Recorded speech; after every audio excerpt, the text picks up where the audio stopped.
And now, The Bonfire with Big J. Oakerson and Dan Soder. Oh, he's back. Oh, yeah. The prodigal son returned. Dan Soder's back with me, Big J. Oakerson, on The Bonfire. Justin Silver is texting me, trying to throw me off my game. Comedy Central Radio, Sirius XM95. What's he saying? He's just texting me, and I'm like, dude, I got to do The Bonfire. And he's like, oh, do you? Oh, yeah, that was my show yesterday. I don't know if you know this, but I tamed The Bonfire like a dog. Oh, super easy like a dog. Now it's like a dog. Good to be back. Good to have you back. Jacob's still gallivanting on heroin around Florida. Oh, dude, he's getting real Florida. He's mixing it with bath salts. He's trying to bite people's cheeks. He goes, guys, it's a slippery slope. Hey. First you go, I never took opiates in warm weather. It really makes you want to take your shirt off and fight a couple people. Yeah, he's talked about the dolls at his mom's house. Yeah, yes. And he sent us some pictures that we cannot post. Can I tell you this right now? Too personal, but I mean, we can't post it, but we will describe it to you. More than uncomfortable. It is worse than I thought. Me too. I didn't think I was going to say that. It's worse than I thought, and I think the entire staff can agree because we were all in the text message. Those dolls are living better than some roommates in Manhattan. I'll tell you this right now.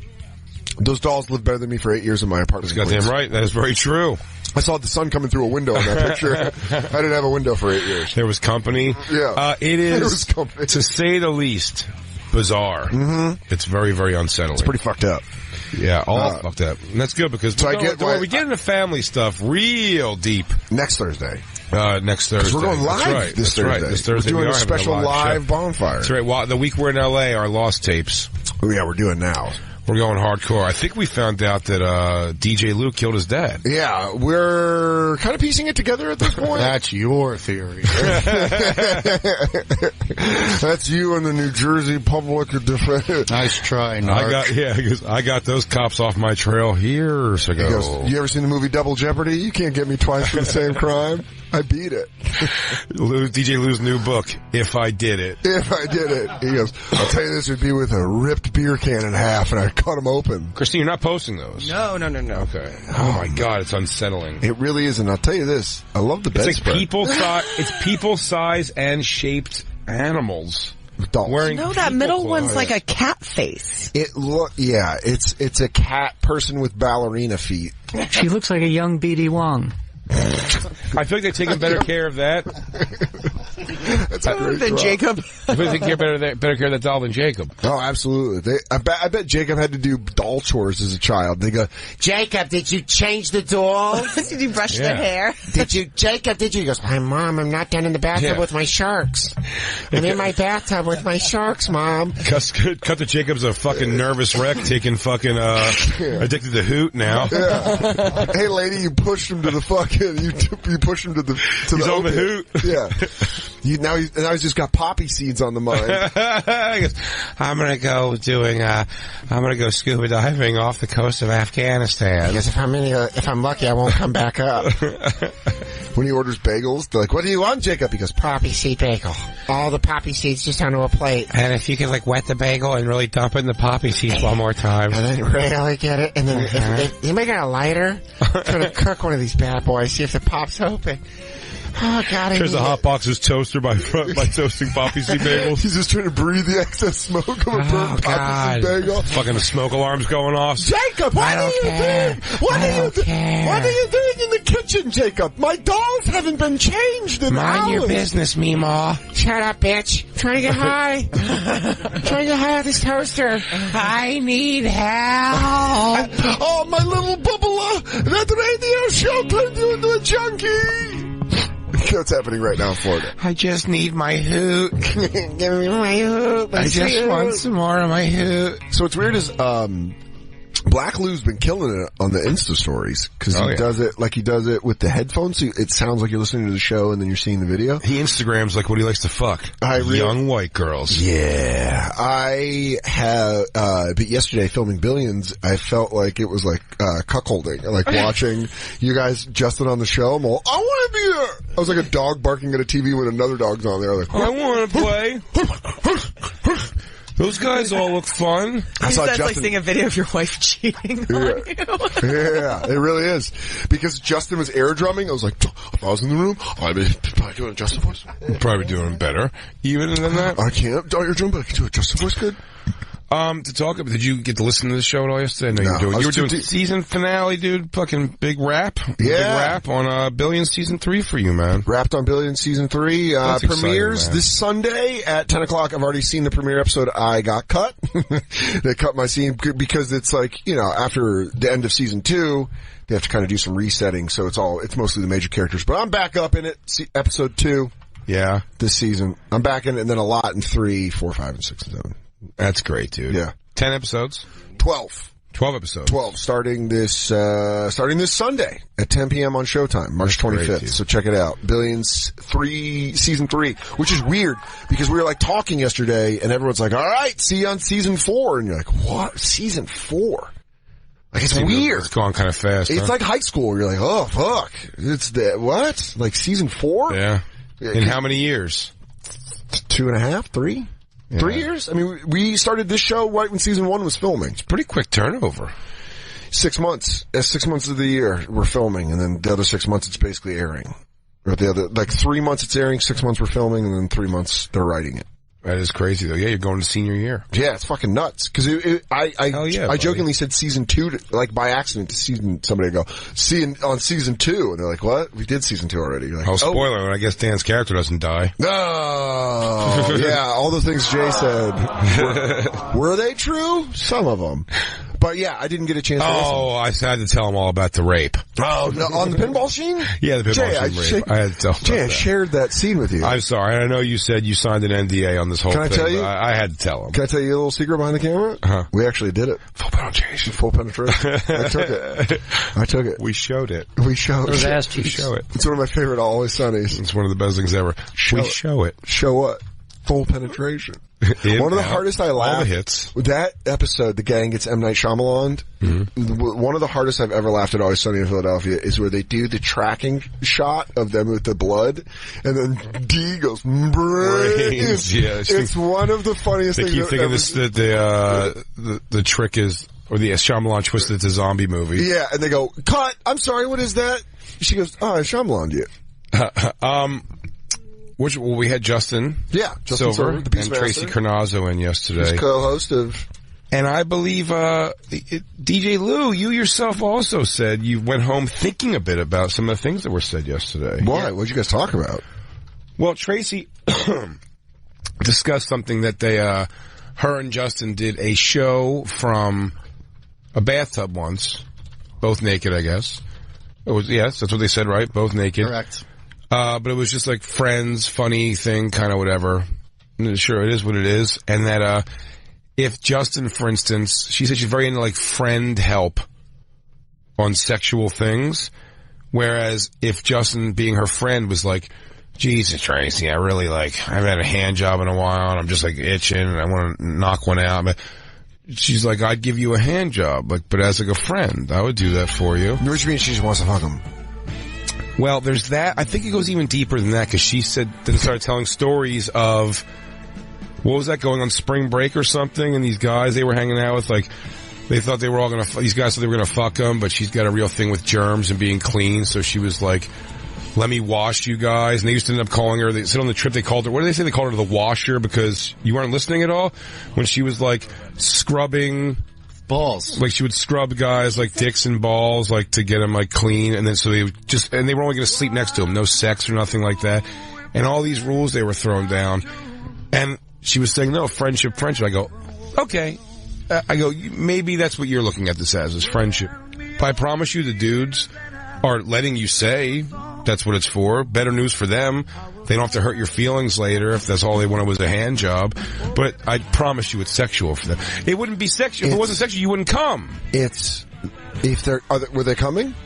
Yes. Well, she said, at first she said, I would wash their balls. Which is hilarious. And you're like, okay, so I was like, so are you just washing balls or are you like giving soapy hand jobs to their whole dick? And it's like, that's what she's doing. That's she's what like she was. jerking guys off with soap. So she was jerking them off in the shower. I'm like, Tracy, that's not friendship. I don't think the completion or anything like that necessarily, but maybe not. My point just being, The last hand job I got, I think I told you about, where that girl used lotion, and when I was in college and tricked me off, she was my quote-unquote friend, and then I was like, yeah, I want a hand job. She was I'll give you one. And I was like, wow, this is great. Then I came. I told Jay today, I'm like, I've had friends with benefits. Look, I consider it's like, I don't look at girls Jay and me hook up with as like dumb sluts that fucked us. I'm like, no, they're like friends with benefits, you know? Well, I think you should go real hardline. I would never be like, oh, well, you know, with whether I was with Jay or not, I'd never be like, oh, Ari and Dan are my friends, so I guess if they want to come, I'll just jerk them off real quick. Yeah, like, I mean, that's crazy. Despite my nudging. Jerk off Ari. I want to watch you jerk off Ari. Jerk off Ari. Jerk off Ari. Yeah, no, so what is your question is that actual question? It wasn't a question. It's that when I went home kind of going like, oh, that's almost a bummer.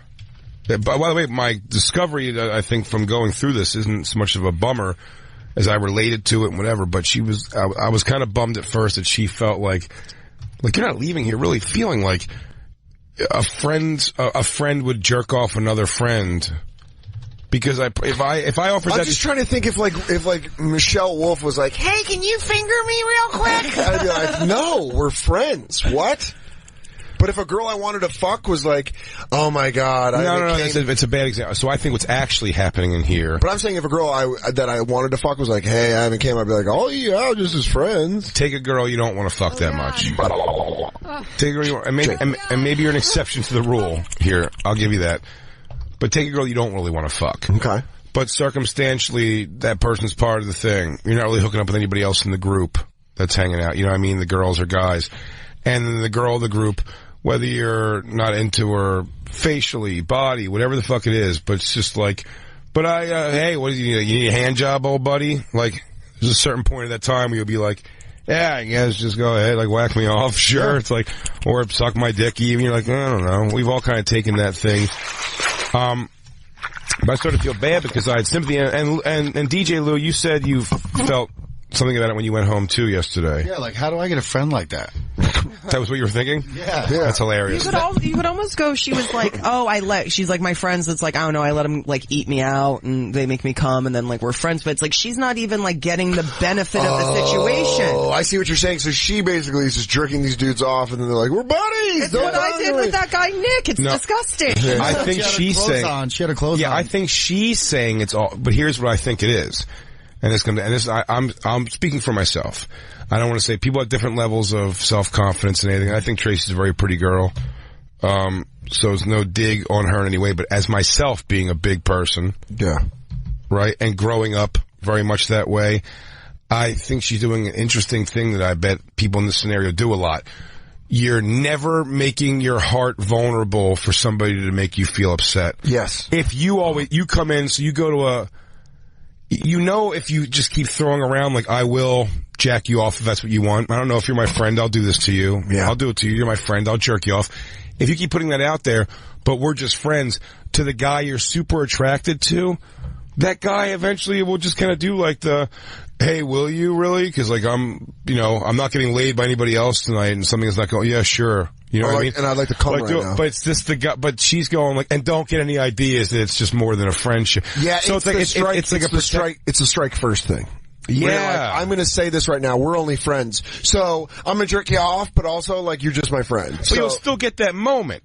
Yeah. Because jerking off somebody you're not attracted to at all to jerk off, friendship or not, is going to be a chore. Yeah. Eating pussy is sort of a chore, especially if you're not into it. If you're eating pussy so a girl will like just get it over with, that sucks. Begrudgingly eating pussy. I had to do that once with an ex-girlfriend because I came and she's like, so I'm just not going to come? I'm like, I don't know, maybe in the morning. And she's like, I don't want to. She goes, that's big dick confidence right there. I'd be like, of course you're going to come. I can't believe I came first. This is a new one. Well, no, it is. It was new. And I was enjoying it. I was laying around and then I was like, she's like, I'm not going to come. And go, you have a hand? I don't know. Go sit on a dryer. Am I right, you pig?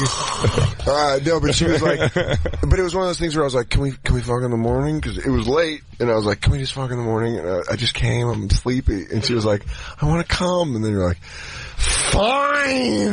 You just go down like, Yeah, begrudgingly munching box is fucking pretty hilarious. Yeah. But, I mean, there's really... also, you're rolling your eyes as she's moaning. You're like, sure. But the more I thought about it, the more it made me bummed out. And think about that, because I go, it's a weird thing to present that way. Like, what? It's like, it makes... You're trying to push something off as enlightened. But really, it's just I don't know if insecurity. It's at all. Yeah. And she, by the way, she's very interesting, and I think Tracy's a hilarious chick, and I said their show Neurotica is great. And, that's almost just my 2 cents, therapy on it. You know what I mean? I would have said it yesterday more if I had thought of it in the moment, but I went home. But yeah, it was conversation starting for sure. We were like stunned by the thought process to the point where I was like, no, she's joking. Like, she's obviously joking, and she's like playing, there's gotta be some sort of like character to it where like she knows that like she's not being a friend if she jerks off guys. But I'm like, I think she actually like feels that way, and it really like, it kind of fucked me up a little. If my buddy was jerking me off, I wouldn't come. So here's a crazy thing that like, I had this friend that I was jerking off. I beat him off right in my face, and I went, do it. Oh, look, I'm running down a hill. It's like a York peppermint patty. And he was like, anyway, Dan, I can never be with you. Yuck. I go, oh no, yeah, I just want to play Madden. We're buddies. This girl I was friends with for like through high school and like into college, and then we were out drinking, and we like started making out, and then we fucked, and then I was like, is this about to turn into something? And she's like, it was clearly her doing that, like protecting her. She's like, we're friends. That was like, we're friends that just hooked up. And I was like, yeah, that was stupid. That was really stupid. And she's like, yeah, so we shouldn't tell anybody. I was like, yeah. Wait, but I don't understand. She was embarrassed of you? Or, I don't know because I was like, I don't think we were in this position where I don't think we could start dating because I lived in Arizona and she lived in Colorado, but there was like this thing of like, we fucked and then we hung out the next night, but she didn't sleep over. Like we fucked and then slept for a little bit and she left and we were hammered. So it's this weird thing of like, what is this? Because we're friends. We're definitely friends and we've been friends. But I was like, did we cross a line? I've had weird sex things. So it was weird. Like, we had sex and then the next night it was like she was mad at me. And I was like, hey, are we cool? Like, what's going on? She's like, yeah, we're friends. That was just like a thing that, it just happened. And I was kind of like, My friend, Jamie, told me to get into comedy. We had a night where she didn't even know. She had to ask me the next day if we did end up hooking up, which thankfully we didn't. Yeah. And not because I didn't want to. I think that night I wanted to and she wanted to. It just like, she was just too hammered and it didn't end up happening. Yeah. But there's definitely a thing where it was like, but that would have been sexual. Yeah. Like, I'll tell you this right now. She was my friend because of my situation. Sexual sex. It affected. Yeah, what is that? There was no friendship after that. Yeah. That's the point I'm making. Is her and I were never friends again after that. Well, me and Jamie are still friends currently, but we've never fucked in any way. And maybe if that had happened that night, you wouldn't be. I'm telling you right now. Maybe not. Also, maybe not. She's married now, and her husband's great, and I'm very happy for her. But same with my friend. Yeah, there's definitely a thing of like, we fucked, and it ruined our relationship. It ruined our friendship. Well, I've just fucked a lot of quote-unquote friends, and it's like they're not your friends. Yeah. I have friends, and my friends treat me really great, and those guys didn't. Yeah. And it took a long time, and it even took my relationship with Jay to stop being like, oh no, that's my friend. No, I know, my but friend, that's the thing. And that's my friend. He's like, these guys aren't your friend. They're just like calling you at 4 a.m. to fuck. It's why I think Christine... Good. Oh no, you're gonna say, don't worry. It's why I think Christine was rattled by the thing yesterday that Tracy said was that very same thing. She was like...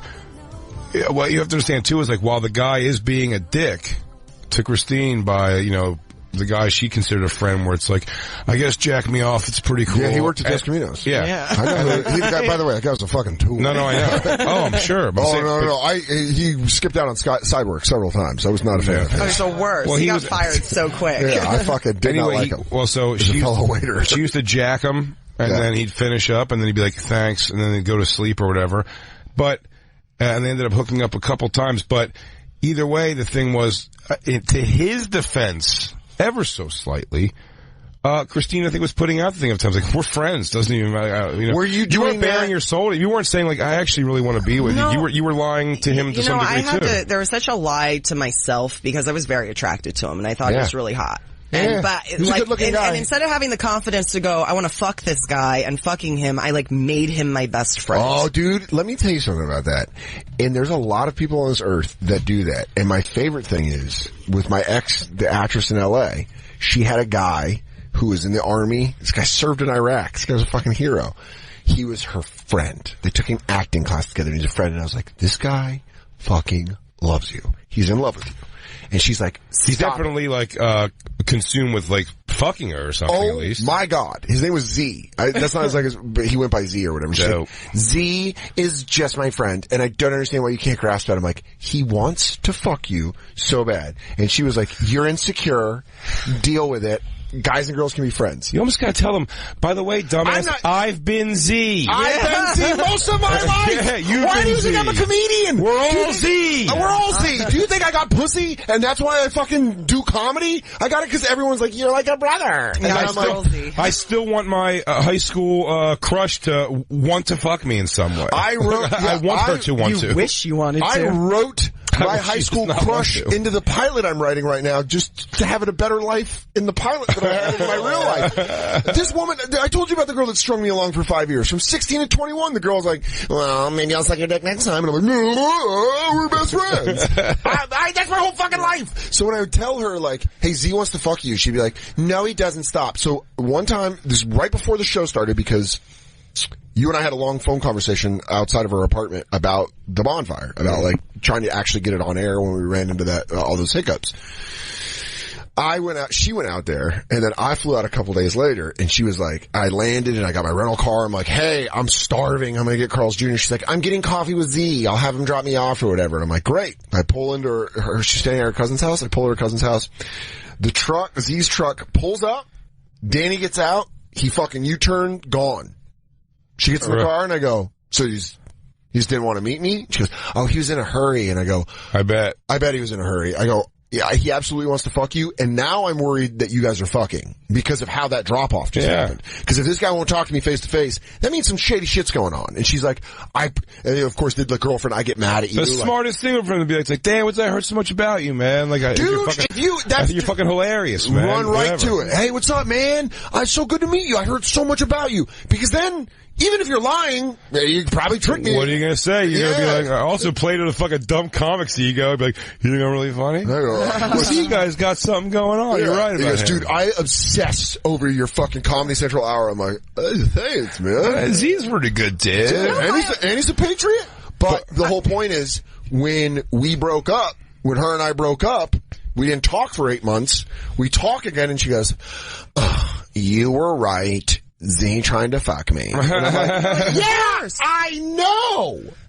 So well, Christine, and early in me and Christine's dating, like, she ran off a few times telling me that she was going to go do these things, but I was definitely giving her, I was like, hey, do your thing. And, you know, she'd almost kind of get that, like, what? What's the thing? I go, I swear to you, go do your thing. I goes, I'm just telling you, like, what you've just described to me, I think you're a boob for not seeing what's happening here. You know, it's like, I just want to run and just say hi. It's like, well, just because we hooked up or had a thing one night doesn't mean, like, I can't. It's like, how many times what Jay said to me is he was like, you want to keep guys on the back burner, then keep them on the back burner. Because really, it's like when you have and look, I was single for years. I was single forever, so I had probably like, I don't know, maybe like 5 guys where it's like over the course of a decade, I'd fuck them on and off for years. Yeah. And but the people I'm talking about weren't even, but the ones I'm talking about weren't even fucking guys necessarily. Like the one you had like a drunken almost fucked one night, like running out to see him. You don't remember that? Oh, I went I had a thing with one of the guys at the Comedy and Magic Club, and I like asked him to get me tickets instead of like going through somebody. And Jay's like, "Why are you like?" I like went to go see him at the Comedy Magic Club, but didn't tell Jay he was going to be there. Yeah, she was like, "I'm going to go see my friend whoever used to work there." By the way, I was genuinely very excited to be like I wanted him to try to fuck me so I could finally say no. Yeah. But even that's the point. I'm just saying, it's like, why are you going through all that? Who gives a shit? Because let me tell you something right there. There's something about when you're in a relationship, if you haven't fucked, and you have that friend that you want to fuck, and you're doing that thing of like when the relationship starts souring, and they're like, "Oh my god, hang out. This is my friend. We're just gonna go talk." And it's like, because when her and I haven't even gotten to the wanting to say no. I just want my high school crush to want to fuck me. Oh, I'm saying no isn't even my concern just yet. My high school crush had a baby, and then just got like looks like a mom now. So I'm just kind of like, I don't know. Who knows? I ain't going down that. You blew it. I was so in love with that girl. I'm going to do it with Christine so we can just conquer. Yeah. But my thing, like, listening to Tracy was really disheartening because my thing with the guy, Nick, for like a year and a half, it was not sexual. And when I would spend the night at his house, I would sleep on the futon, and I would... But that was your... I swear to God, the minute he tried to make it sexual, which, by the way, in my dumb girl brain, I was like, oh, is this like when Harry met Sally and my friends finally fallen in love with me? Yep. And so I kind of thought that we were gonna, like, beat it, because I was like, he's my friend, he wouldn't have done this with me if he didn't really care about me and if he didn't want to move into this place with me. When really it's like, generally the guys I date, like, I don't start as friends because there's some sort of attraction to start. Like, me and Jay were never friends.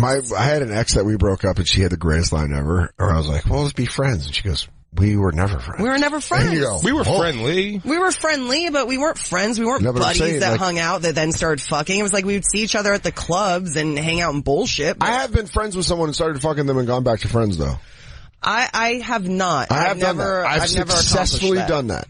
Because you've also had that go very rocky. Oh yeah. Yeah. But with him it was like I slowly realized it was almost like I realized I was like, oh my God, I'm just jerking this guy off. And then I finally was like, I told him, I was like, hey Nick, like we can be friends, but like I can't be sexual with you anymore. I don't want to. And he's like, no. He's like if I want to grab your ass, I should be able to grab your ass. With this guy. And I was like, by the way, after that, she fucked him. She fucked him, and then he said shitty stuff to her when she fucked him. He told me I didn't look that fat from that angle. I mean, the guy was a real Wait, this is my favorite. This is my favorite. Then she saw him out another night and yelled at him because she had found out, I guess, while she fucked him or something like that, he was seeing someone. And she was like, you didn't tell me you were seeing someone. You fucked me, you piece of shit. And he's like, just wait, relax. And she's like, no, and he just saw all through Christine's dumb fucking fake horse shit. And he goes, why don't you come over and let's talk about it? And they fucked that night again. Yeah. Like a dummy. That's what I'm saying. You just keep falling into the same, like. And then you know what I did? I didn't go, how do I salvage this friendship? I was like, well, I need to cut this asshole out of my life. And I have not spoken to him since. Yeah. Like, I don't know. He wins though. He still got that D. He still got that D dunked one more time. That guy was real. You came irate and he saw right through the irate immediately and was like, oh, this anger means she's looking to fucking get it tonight. Or I've been there. He knew he could judo flip you into fucking. He goes, I'm gonna use all that momentum against her. I felt so gross the next day. I remember did he work at Comics? I've definitely done a... He worked at California Pizza Kitchen. The last time I saw him was at Comics, because you were managing there, and he got drunk for free there, and I was doing a show, and he came up, and he was like, what's up? And I was like, this fucking guy. Because I worked at Comic... I mean, I'm telling you, it was like a 2-year thing, but only sexual for the last few months. When I worked at Dose with him, like, we weren't sexual. But I remember you guys going out at Dose and being like, oh, Christine's in love with that dude. Oh my God. I was like, he's my best friend. He's my best friend. We used to go to this bar called CB6, and everybody would go, and then like, you know, when you get off work, you go change downstairs, then you go to the bar, and then just get fucking hammered. And I remember when Christine worked there, her and Nick would come, and I'd be like, yeah, girl Christine's cool, but that dude Nick sucks. So like, I fucking, and I was a little bit of a, he sucked. Yeah, I was like dude, I'd love to find out that Dan didn't think you were that cool either, Christine. Oh, dude, it goes back. I find a journal. It'd be so great if Dan just going like, me and Dan didn't know each other that well, and I'm sure Dan thought that I was a bad drunk, but like, we were friendly at work. Laugh. No, neither. You know, and you hit it earlier. Christine came into Dos Caminos, and I was like, I did Live at Gotham on Comedy Central, and she's like, oh, you're a real comic.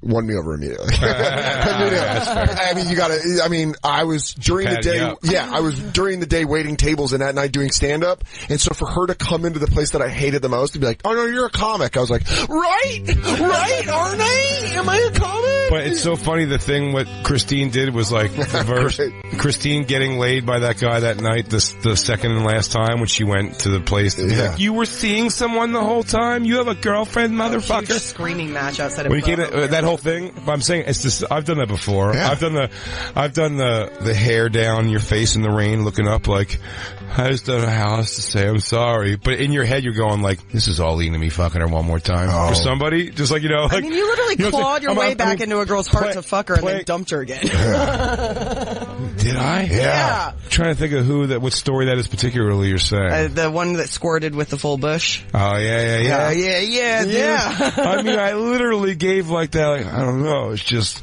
since we decided to stop this whole thing, like, I was just gonna find out where I'm gonna be. and literally, I hung out 1 or 2 nights where I was smiling when she wasn't looking. I was smiling, but when she was there, I had a face on because she was coming over. Like her thing was like, I mean, I guess you can come hang out at this thing I'm at, but like I don't care if you're there at all. But I guess what if I told you? What if I told you I did care?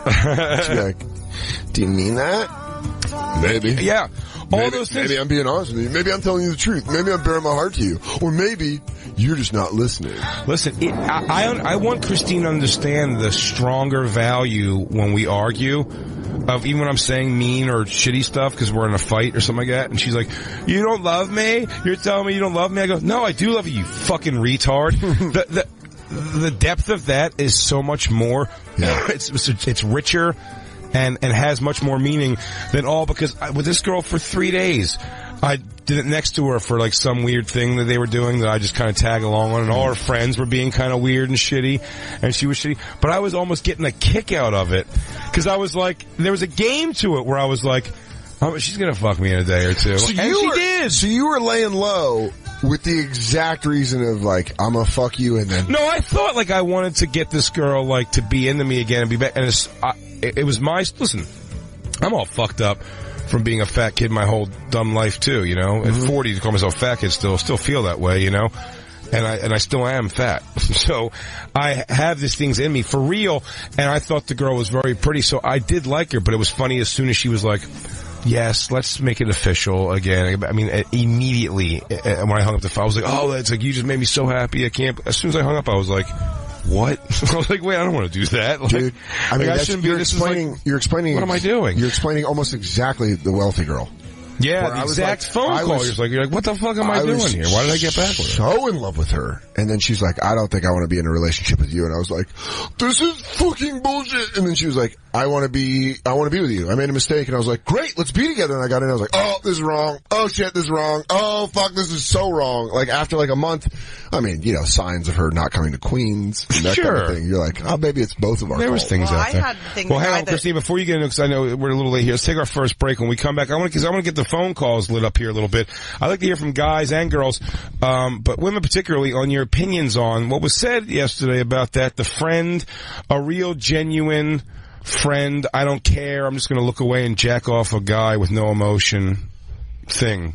Outside of being you need it for drug money. Yeah, I'm also still into the wealthy girl. So now that I'm lonely, I'm like, I'm back into the wealthy girl. Also, Dan's still very in love with the wealthy girl. So keep that in mind as you're sitting out there worrying about your own lives. It's Sarah McPants. Before we go to break, Tracy and Justin are in love. He kept saying she was so amazing, she'd do whatever he wants. Oh, I'm gonna have dinner with him tonight. I'll let him know, Sarah McPants. Is there both of them?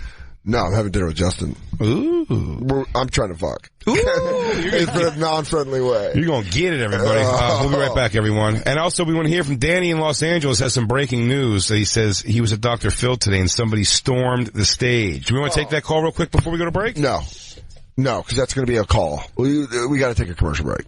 All right, we'll take a commercial break. It's the Bonfire.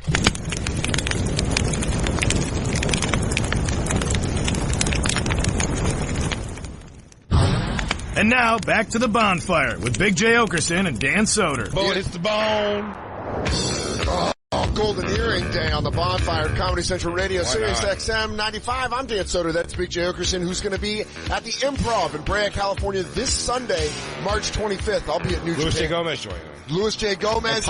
And possibly Kurt Metzger. After that, he's going to be at Zany's in Nashville Friday, April 6th and Saturday, April 7th. And then headlining Caroline's on Broadway in New York City, beginning of May. For tickets and all other info, go to bigjcomedy.com. I was telling people with that, too. Again, like last time, if Dan's in town, he'll come out one night. Yeah. We're all going to hang. It's going to be like last year. Sal Volcano's going to come if he can come. Dave Attell, all the friends, the skanks are going to be there. It's going to be a blast. So make sure you get your tickets for Caroline's on Broadway.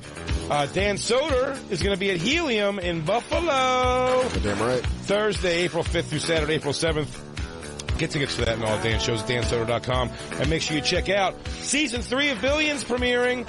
Is he in the premiere itself? No, but Dan is all over this season. So make sure all those days you had to listen to me bullshit by myself like a moron, because it's all going to become worth it when you see him in Billions this year. Season 3, Sunday, March 25th.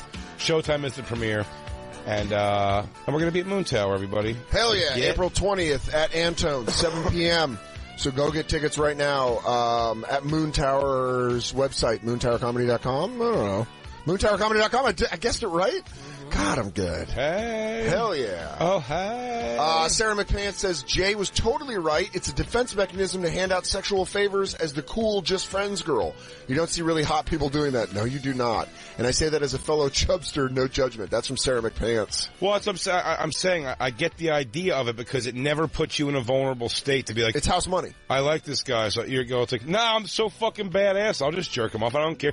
Oh, he probably want to date me. I don't want to date him. You know what it is? Sure it's you like, do. It's like those girls when they have sex and they go, I don't have feelings. Like, I don't get feelings when I fuck someone. Like, we can just fuck, and it's like, and then after 3 fucks, they're like, so we're not going to date? And you're like, well, I thought you fuck without emotion. And they're like, well, remember before... yeah, whatever. I don't know if I can do this anymore. Yeah, well, you remember before the Me Too movement, it was the anti-slut shaming. But women are the biggest slut shamers to each other. It's not guys. Oh, my God. Even when guys call that, goes, oh, that girl's such a slut. You really haven't in your life condemned her forever. Do you know what I mean? Like, you meant she's like... Dude. You can say a girl's a slut if she's slutty about sex, particularly. It doesn't mean you don't think she could also be like a great executive at something, or a fucking nurse, or a doctor, or do you get what I'm saying? Like that? No. I think women draw much more stronger lines. Like, what is a dumb fucking slut who fucking sucks everyone's dick? And you're like, actually, she's a great surgeon, and I kind of like the fact she's a slut. Throws a little fucking seasoning on that shit. A little seasoning. A little slutty surgeon. There's no way. Yeah, like. What's this idea that you want to date or marry a woman that has no sexual experience? Where she's just like, I've never fucked anybody. You're like, that's the Madonna whore thing. Yeah, but I want. What do I do with this thing? Chew on it? Do I push it against the couch? Oh, what happened? Do I open the hole? Do I open the hole and put my tongue in there? Dude, one of the most boss moves I ever saw from an ex-girlfriend was the first time she was blowing me. She just went right on it. You're like, yes! And then you're like, yeah! That's how you behave! I got a good one. The thing that I haven't been able to fully reconcile in my brain. Oh my God! You fucked the guy and jerked him off. We went to bed. It's just the idea that coming back. Shit, doesn't matter. Doesn't you jerked off. You jerked off the loser the break. They're not your friends. Jeannie doesn't like me. Nick doesn't like you. Oh my God! She's still hung up. No, Christine's just the idea that any guy that had sex with me that didn't date me, like, and it really was absolutely treating me like shit. That's not necessarily true because I don't know. I've had friends that I fucked that's like they were fine and it's like I kind of don't talk to them anymore out of respect for my relationship with Jay. So there's girls that I've been friends with, that I've had sex with, that we've stopped having sex, that I genuinely care about, and maybe they're a little mad, but I'm like, they've moved on and gotten relationships, and I'm like, good for you. I'm happy for you. Yeah. I legitimately am happy for you. Sometimes though, it doesn't go that well. As we all know. I want you to know what Christine, how deep her damage runs. Yeah. The person she's definitely saying, like, some of these guys were good guys and just friends that I'd hooked up with a couple times. The person she's talking about, the last time she fucked him, he goes, hey, we're gonna go meet this girl we both know for lunch. By the way, don't say we just fucked right now because I'm fucking her. It's a little more important she doesn't know. He didn't tell me he was fucking her, but I bet that's what it was. So it's a thing, too, where I'm like, that's something I haven't really been able to... don't tell her that that's something I haven't been able to reconcile and really at the end of the day. He was actually still a good friend at the end of the day. Like, oh yeah, sounds really cool. And by this was a guy who, like, when I first moved to New York, would like call me once a week to check in on me and see how I was doing, but also he was trying to backburner me for pussy. It was, by the way, it's like a blotchy 50-year-old Irish guy. All right. I don't know why you bring Irish people into this. But, but he was a heartthrob. It's true. He's right, Jacob. He was a heartthrob, I guess. No, maybe he was good looking. I'm not arguing that. I'm just saying, Christine's like, whatever her damage. What I was talking about. Yeah, like, sort of. Her damage goes so that she's like, no, but he was actually a pretty cool friend. He goes, oh yeah, no, sounds super awesome. He told you not to tell this girlfriend of yours this. Yeah. And it's definitely because he's trying to fuck, or is fucking her. If he was your friend you fuck, he would have come to you and been like, hey, I'm fucking whatever her name is. And, he goes, so if you still want to hook up, like, I'm gay, I have a good time fucking you. But you've never had girls that you've kept it completely secret from everybody that you hooked up? Like, hey, let's just hook up and not tell anybody? Christine and Christine's friend? No. Do you get what I'm saying? He was telling her not to tell her friend that they fucked. And there was like another friend, by the way, the friend that I hung out with the other day. He fucked her too. Didn't tell her that he had fucked me. So it's one of those things where it's like, guy's a piece of shit. No, he's awesome. That was good. No, he was a really good friend though. I'm saying I had a sexual relationship with a friend one time where we had sex and then we went back to being friends and no one knew, and I didn't fuck any of her friends at all, and she didn't fuck it. She might have fucked one of my friends. I don't know. It's just a matter of that like, music If stopped Jay had you. a girlfriend he had fucked and I didn't know they fucked and they were still friends and I found out later, I'd be furious. I have I'd a be bit- infuriated he didn't tell me that. I have a bit of a, well, I fucking said it. Why can't you say it now? On so much of Ownng being a piece of shit and the shitty things I've done and trying to like say that I'm a human being who's aware of these things and I have a conscience and I've done plenty of stuff just to appease myself. But, you know what I mean? Like, I feel like I've owned enough of like maybe even taking too much of the blame sometimes on things. And, but I think most of it's deservedly so for myself. That when I see somebody else being like, no, but that person was being, it's like, no, they were being a total fucking cunt. Why would you let them off the hook for that? That'd be my, by the way, this isn't any area of soreness with me and Christine at all. Not at all. I'm just saying like, I find more the conversation just interesting and funny always, that was still her. It's interesting that's still her take. It's like, and he wasn't like a shitty guy. To me, go, I think that's being a super shitty guy. If he was your buddy, and fucking a girl who you know, not that it was your best friend or anything, but a girl you know. He should tell you. He should just be like, when you're coming around being like, you know, you're whipping pussy at him, when he, gets that happening, it is sort of on him as your friend to be like, hey, look, I totally want to do this. Yeah. But it's like, just know this is the situation on my. So I'm still being kind of shitty to the other girl, but at least like that's the. I'm trying to own it with somebody and and let people make options, like, you know, like intelligent decisions. That is the basis of like, if you're gonna fuck a friend and it's gonna stay in this weird place where you fuck and you don't jump into a relationship, you have to be open and honest to a point where you're like, hey, get it all out there. Like, if you're mad at me, you gotta say some shit. That is far from my nature. Yeah, I know. For sure, but I mean, like, you know, you got to cover your ass to some degree and do the right thing to some degree. You gotta do the right thing. Just at least this girl I was hooking up with, she's like, hey, I'm starting to date this guy. And I'm like, then we're done fucking. Because I don't want to do that. Like, if you're going to go date a guy, go date a guy. I'm not going to do that. I've strangely trained myself like such shit over time. It's like the amount of guys I've hooked up with that have girlfriends, the amount of guys I've hooked up with that have wives. Like, Jay was not the first, you know? If a girl's throwing me pussy and is aware of the bonfire, which has happened before, it's because they hear how me and Christine talk. They probably are wondering, it's like, what's the level of this it can be or whatever. You know what I mean? Like, there's an interesting thing there where it's like, that's one thing that makes me happy about Christine being so public. Yeah. And our lives being so public, especially to our fans, that at least if they come in, like, that no one's like, are you gonna, so if we do something sexual, are you gonna, like, move here? And it's like, no, I got a whole life. You just know my chick's, like, fucking mellow. You know what I mean? Like, what do you mean? Like, I can't, like, this, and I don't even feel that vibe off people, because I think if anybody was whipping that, I do get more of the sense of just like, I want to fuck Big J, I listen to on the radio every day or something, you know what I mean? Or whatever they know me from. Do you know what I'm saying? Yeah. Yeah, we've also come into some weird boundaries with girls where I literally had to sit a girl down and be like, you're fighting with my boyfriend? Like, what is this? Like, why are we doing this? That wasn't a fan. That wasn't a fan. Why would you do that? Why would you do that? Like, this has become intimate enough where now you guys are having a relationship fight. Like, we gotta pull the plug. Well, that's what's really interesting about you guys, is that you're in a relationship and you have other people sexually involved in your relationship, and I'm finding at 34 that I have to shut all that shit down. And that's what I was like telling the Luz about. It was like, I'm at this point now where I'm like, oh, my intimacy issues are running deep. To the point where I can't just have casual sex anymore, because now it's affecting my personal life. Like, you're saying, like, I talk to my friends, like, I was in a 4-year relationship, 5-year relationship. I'm like, I got to 2, and that was fucking tough. I mean, before Jay, my longest relationship was 2.5 years when I was 17 to 20, and I saw the guy once a week. Yeah, that's what I'm saying. Like, I had no intimacy. But I think you gotta, like, either learn how to do it, or just kind of shut everything down until be like, all right, how do we go about this in a fucking healthy way? Like, a healthier way. Sure. Yes, if you think you worried about that with yourself. Oh, absolutely. Absolutely. Look, we're all fucking all whacked out, you know. DJ Lou's consummate bachelor. Oh, and me and Jay have had to, from the time we started doing any of this stuff, which was not right away, it has not always been a part of our relationship, we've had to figure it out and navigate it, and there's tons of problems that come up from it, and it's definitely not all cake, but it's like, it's fun and it works for us, but we've had to figure out how to make it work as we go along. Yeah, I mean, there's something great about not putting the weight of the entire relationship. It's amazing.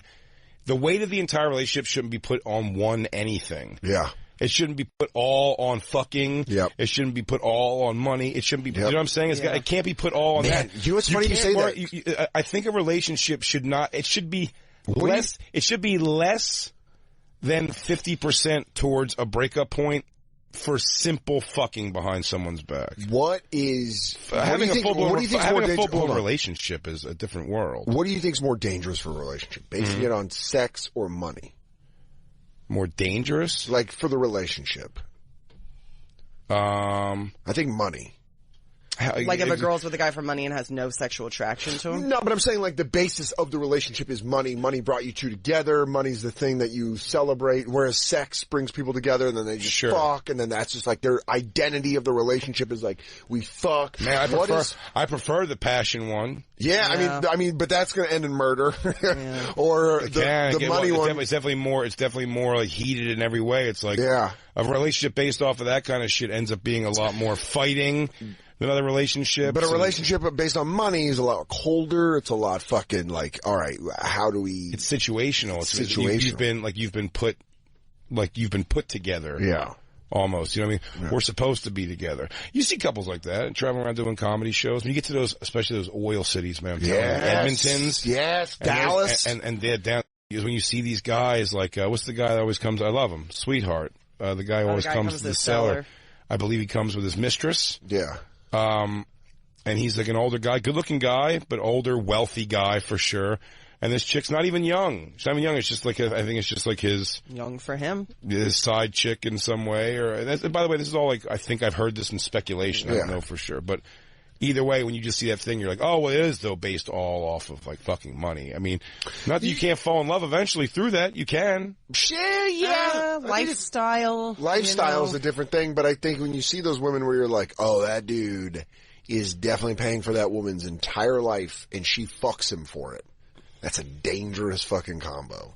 Because here's what happens is she gets used to that lifestyle, she peters out on him, and then she starts seeing a young dude at a bar or whatever, and then she's like, I'm gonna fuck that guy because I genuinely want to fuck that guy. And then it just gets very murky and I said when it's based off of money, it's like even that, like if... But if it's, I think if you have like an open... I think money's... if you have a more open sexual relationship... Yeah. I think when you can learn to not let sex become like this major point of jealousy. If you can get past that, if you can learn, which is a training process, goes against your instincts that you've been taught always. If you can get over that, you can get over a lot of things. But when it becomes like, because sex doesn't always have to be, especially even behind the back, it's not necessarily vindictive. Always. You know what I mean? Like, but when it gets vindictive, if someone's fucking, somebody should be fucking somebody else because that's fun too. Yeah. Not because it's like, well, this guy's got money, but fucking him is like, you know, fucking a wax cutout. You know what I mean? Or a wax statue. It's so boring. You don't want that. That's why it's better to have it be passion, I think, to some degree, because at least you can go, it's like, well, no, I still enjoy, like, listen, I walk by 100 chicks a day that I want to fuck. It doesn't make me not want to fuck Christine. That's the important part. Yes. If I get to the point where I don't want to fuck Christine, and I'm walking by 100 chicks a day that I want to fuck, that starts getting dangerous. Because then you start looking at 50 is 100 chicks and being like, should I say something? That's when it starts getting like dicey. Yeah, our extracurricular, I don't believe I'd be able to do it if I did believe this. Like, me and Jer aren't lacking anything sexually. Yeah.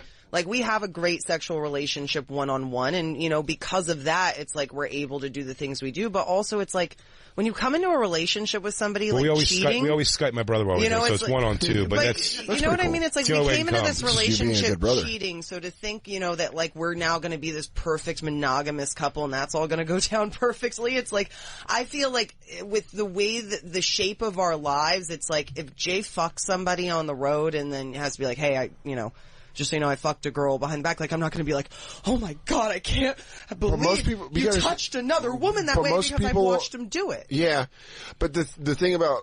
Does take the sting, dude. If you decide to stay with a girl after you see a video of her cheating on you, just getting drilled out, it will inevitably callous you. Yeah. Because especially, I always think it's interesting, it's the after thing. It's after that, so you've seen that video... And then you get, and heartbroken. But then you get a couple, like the argument happens, you decide to stay together, and you get a couple of things that are very normal for you.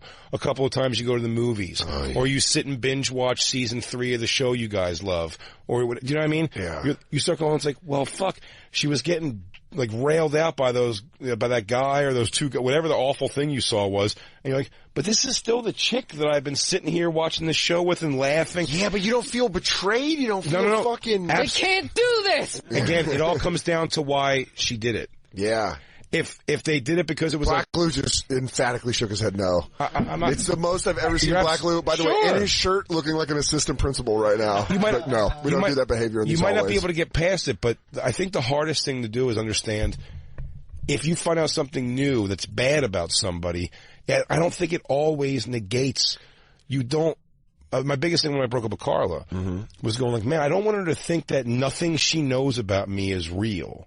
And I think it's gotten to that point where she doesn't now. When we talk on the phone, she's still talking to me. Yeah. A person that's, yeah. I get angry at, I get angry with her if there's something about that, or we're positive about this. But that's always a line that you see in movies and TV shows where a woman gets cheated on. She goes, I don't even know you. It's like, I don't know who you are. And it's like, exactly. It's like Christine knows, like, no, I love the Sixers and the Eagles, and I sleep till, 10:30, and it's like, yes, no, you do know. You know what kind of movies I like, and we've gone to concerts, and you know how I like my Five Guys burger. Does that make better sense, Lou, what I'm trying to say almost? I'm not saying it's sometimes you can't get past the thing. It's too fucked up. You know what I mean? Right. Christine could do something, sexually for sure that'd be like, if it was like she fucked Lewis, Jay Gomez, it's like, but I'm saying if she did something like that, it's like, I don't know if I can get past that. It's so in house. We should get past that. It's like if I went and fucked Lewis. Right. I was like, sit down, Jay. That's right. I'm saying we should. Some things happen. Settle down, bro. Some things went down. Doggy. We were passionate. Rebecca Trent and I had a 3-way. Because we were planning. We're super passionate. Christine's a real ass chick. Dude, she gave me a real ass PJ. Yeah, but I know what you mean because it's like, there's a weird thing of like cheating. If you get cheated on, and it's like I think back to the actress in LA, and I told that story about that, her friend Z. If I would have known she would have fucked him, that would have hurt on a level of like, well, then you were deceived and you went through with it. But there was this guy that her mom was friends with that I saw a picture of him. I was like, Jesus, this guy was like cut up and lived in LA and his name was Dean.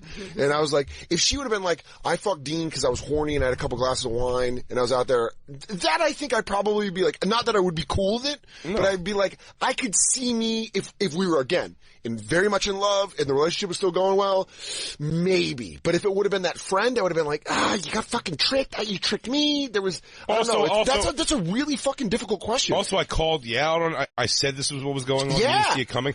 But you're right, exactly. I went to a bar one night and this guy just charmed the shit out of me, and I was fucked. By the way, that happened You're like, with my ex-girlfriend Annie when I was 23 and she was 18 and we broke up when she was 20 and I was 25. I was like, hey, I'm going back to Denver or whatever. But we like kind of broke up, but we didn't break up. And I got back and she's like, I fucked a dude at a bar. And I'm like, who? And she was like, this guy, we just met and like I was drunk and I was sad and we weren't talking for the week. And so I fucked him. And I wasn't like, you bitch, you fucking, I was just like, oh, all right, well, let's. All right, boys, night out. Yeah. I mean, Jay posed the question. He's like, if I fucked 400 girls on the road, like, would it really matter? And so he was just gone for the last 11 weeks. Yeah. If he fucked a different girl every single one of those weekends. He'd be sort of perused. But I'm just kidding. I haven't had sex it wouldn't have actually affected our lives together in any way, but I would much rather him tell me, hey, there's this really hot chick that wants to fuck. Do you mind if we go like rock it out really quick and I'll call you after, than to find out later that he was keeping something from me. It's the deception. I'm you know what's interesting I'm more with the deception than the act of getting pussy. But Jay had me, when Kendrick Lamar was on Howard Stern, Jay knows I'm a big Kendrick Lamar fan. He's like, listen to this interview. It's really great. And Howard Stern was like, so you have a girlfriend? And Kendrick Lamar was like, yeah, I've been with her since high school. And he's like, well, do you stay faithful? And he goes, how she, and he said something to the effect of, well, she knows she's dating a star and I'm on the road. And this is kind of like, there was a way that through that language, you're kind of like, I bet they understand. I bet there's an understanding of like, you're on the road 6 months being one of the biggest stars in the world. If there's a beautiful woman who's a fucking Maxim model and wants to bang you at your hotel, but you don't have any connection to her, maybe that's not a problem for them. I would almost rather, it's like... That's how old I am, he's Maxim model. Well, the way Jay gets in his head, the loneliness of the road, the toll it can take on you. There's almost a thing where I'm like, I don't know, so he gets to like fuck a girl instead of obsessing maniacally over something for 5 hours alone in a hotel room. Let me tell you what was more dangerous when I was on the road. Hotel spirals? Yeah. Let me tell you what was more dangerous when I was on the road with my ex-girlfriend who lived in LA. It was when she was like, girls aren't hitting on you, right? You're not, and you're just like alone, and then you're also being punished for it by your girlfriend who's like, well, don't, what are these girls just hitting on you? And you're like, da, da, da, da, da. I wasn't even thinking that. Don't put that in my head, because now it's almost like you're challenging me. Now it's like, what are you gonna fuck someone on the road? And you're like, I kind of want to because you suck. You're fucking bumming me out. You're like, and you're not. It doesn't suck. It doesn't have them suck. You want to fuck somebody else on the road because you're by yourself on the road, and it's better than eating food and playing video games one night. Which, by the way, I will say there is not, because I'm too afraid of fucking. I'm terrified to fuck women on the road because I'm like, I don't know who you are, and I don't know what the fuck you want out of me. And really? I mean, every fucking time the last time I had sex with a girl on the road, I think was like my first year in comedy, like 15 years ago. Really? Yeah, dude, I don't do it, man. I don't do it. I don't fucking. I take that back. I hooked up with a waitress. I hooked up with a waitress at a comedy club a year ago, and that was. You never hook up with waitresses ever. I think, but this girl was like, I know, and I've met her a couple times, and it was cool. I smelled her hand. Just kind of happened. I think it's better than. That's probably fucking on the road. Be better than probably half the stuff you've done in New York. Yeah, absolutely would. But I don't know why I'm terrified of fucking on the road. Listen, I'd be terrified of a girl. Man. You could also say to somebody now, there's like nice ways of being like, no, look, this is great. I do want to do this, but it's like, you can't stay. You know what I mean? Like, I got a thing with that. And some people might be like, well, then I'd really rather not. You go, all right. If you're not desperate for it, you can always lay out what you're into. We got to take another break because our guest is here, but I guess it is that, it goes back to that thing of like, I'm in a way different position right now where I'm shutting everything down. It's a fun conversation to have with our guest, actually, because he's married. Newly married. Yeah. Well, let's take a break and bring our guest in. He's here, right? Yeah.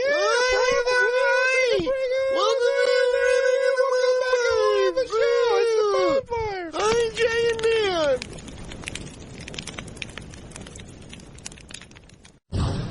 And now, back to the bonfire with Big J. Oakerson and Dan Soder.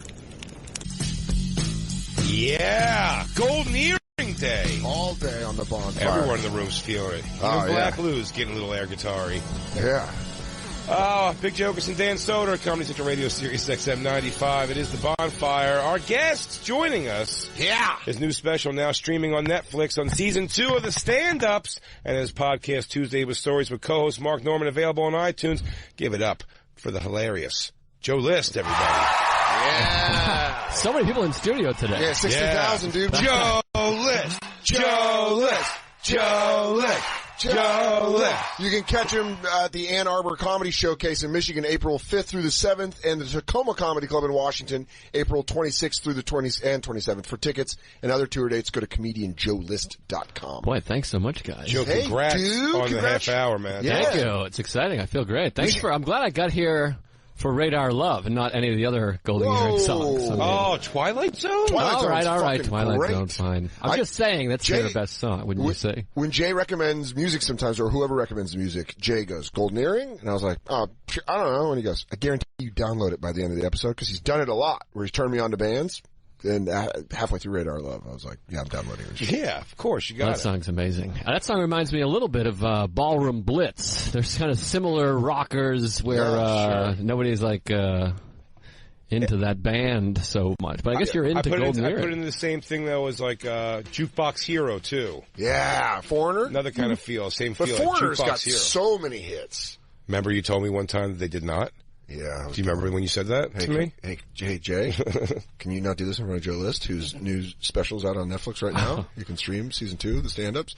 As a season 1 member of the stand-ups, I just want to say, you guys hand the torch too. You were, you're number 5. I was 6. I'm the very next comedian. Yeah, you're the very next comedian. And let me say, from what I've seen, I've only seen the trailer. I'm gonna watch the specials tonight. In lieu with the snowstorm coming in. Yes. All stolen material.